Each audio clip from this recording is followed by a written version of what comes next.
Hello guys, അപ്പോൾ ഇന്നൊരു ഔട്ടിങ്ങിൻ്റെ video ആണ്. ഞങ്ങൾക്കിന്ന് ഉച്ച വരെ ക്ലാസ് ഉണ്ടായിരുന്നതുകൊണ്ട് ഉച്ച കഴിഞ്ഞ് പെർമിഷൻ എടുത്തിട്ട് ഞങ്ങൾ ബാഗൽകോട്ട് ഞങ്ങളുടെ ടൗണിൽ പോകാട്ടോ. അപ്പം ഞങ്ങളുടെ സീനിയേഴ്സും ഉണ്ടായിരുന്നു. സീനിയേഴ്സിനെയൊക്കെ ഞങ്ങൾക്ക് നേരത്തെ അറിയാൻ കേട്ടോ. എൻ്റെ സീനിയർ ആയിരുന്നു, എൻ്റെ സ്കൂളിൽ പഠിച്ചപ്പോഴത്തെ എൻ്റെ സീനിയർ ആയിരുന്നു. ഇത് ഞങ്ങളുടെ റൂമിനടുത്തുള്ളവരാട്ടോ. ഞങ്ങൾ ആദ്യം വന്നത് വിശാൽ മാർട്ടിലോട്ടാട്ടോ. എന്നിട്ട് ഞങ്ങൾ അവിടെ നിന്ന് ഡ്രസ്സിൻ്റെയൊക്കെ വില കണ്ട് എല്ലാവരും കണ്ണു തള്ളിപ്പോയി. പിന്നെ അവിടെ ഇരുന്ന് ചെരുപ്പൊക്കെ ഇട്ട് നോക്കി, ചുമ്മാ വെറുതെ. അത് കഴിഞ്ഞ് എനിക്ക് പീരീഡ്സ് ആയതുകൊണ്ട് നടക്കാനൊന്നും വയ്യായിരുന്നു കേട്ടോ. ഞാൻ ആദ്യം പോണില്ല എന്ന് വിചാരിച്ചു. പിന്നെ ഇവരെല്ലാവരും നിർബന്ധിച്ച് പിന്നെ കരഞ്ഞു കൂപ്പി പോയി.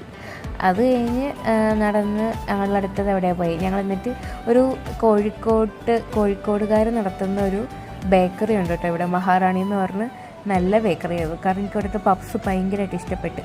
പിന്നെ അവിടെ നിന്നൊരു ഷേക്കൊക്കെ കുടിച്ച് ഞങ്ങൾ തിരിച്ച് കോളേജിൽ വന്നു കേട്ടോ. വരുന്ന വഴിക്ക് ഒരു കിലോ മൊസമ്പിയൊക്കെ വാങ്ങിച്ചുകൊണ്ട് കേട്ടോ വന്നേ.